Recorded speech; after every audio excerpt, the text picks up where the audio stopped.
Hello everyone and welcome back to Genie Crafts. In today's video, we are going to see how we can create this wolf head wall mount as part of interior decoration.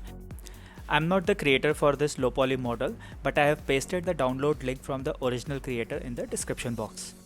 The download link also contains a PDF file, that is the Pepakura file, which I used to rearrange and rework the template a little bit, and then I have taken printout to start building the model. To create the model, I'm going to use this canvas or watercolor paper. If you guys have been following my channel, then you must have seen that I have made quite a few light boxes recently. One of the side effects of making light box is a huge waste paper or leftover paper. So I kept thinking what to do with it, and when I saw this model I thought that this is perfect. I'm going to use this 300 GSM thick paper to build this wall mount.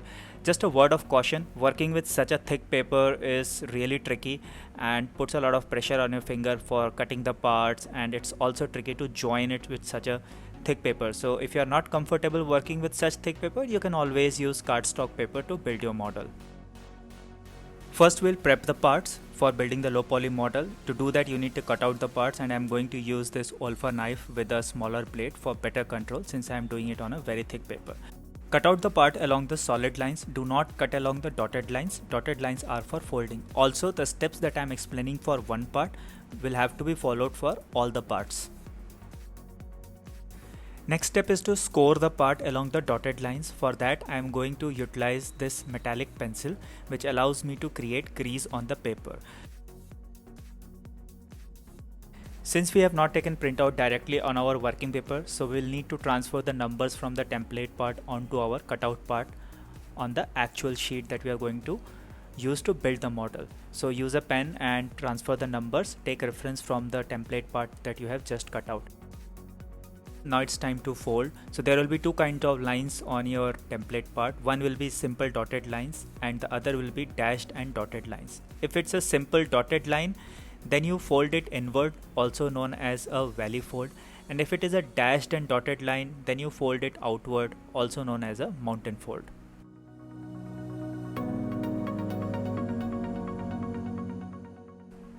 And here is the first part prepped and ready. In a similar fashion, prepare rest of the parts. And now it's time to assemble the parts. Pick up piece number 1 and 2. Whenever you are trying to arrange, first check if within the piece a edge and a flap has the same numbers. So in piece number 1 we have an edge and a flap with the same number, so they get connected together. So you connect the edge with the flap by applying glue on the flap.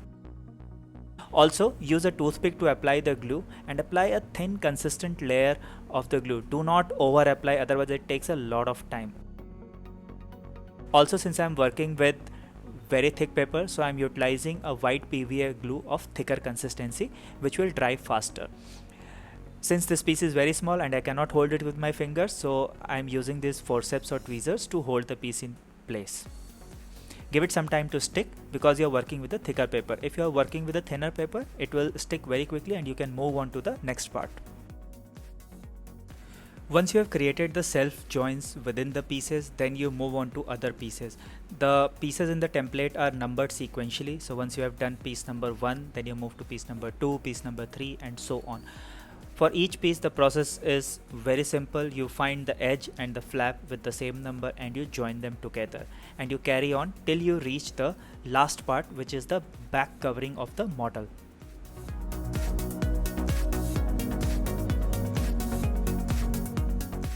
The original template does not contain sequential numbering of the parts, so if you guys are interested, you can reach out to me and I will provide you this template free of cost because it's not my own design, and the original creator is also providing it for free. So do reach out to me in case you require properly numbered template.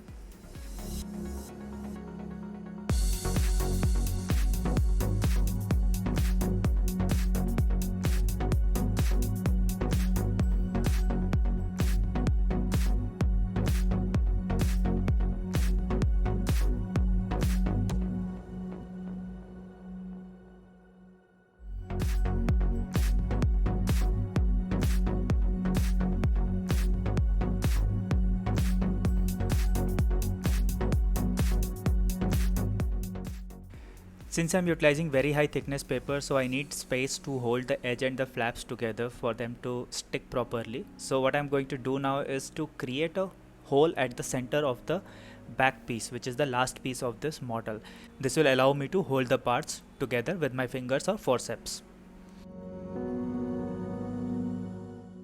And with that last piece, our wolf head mount is ready.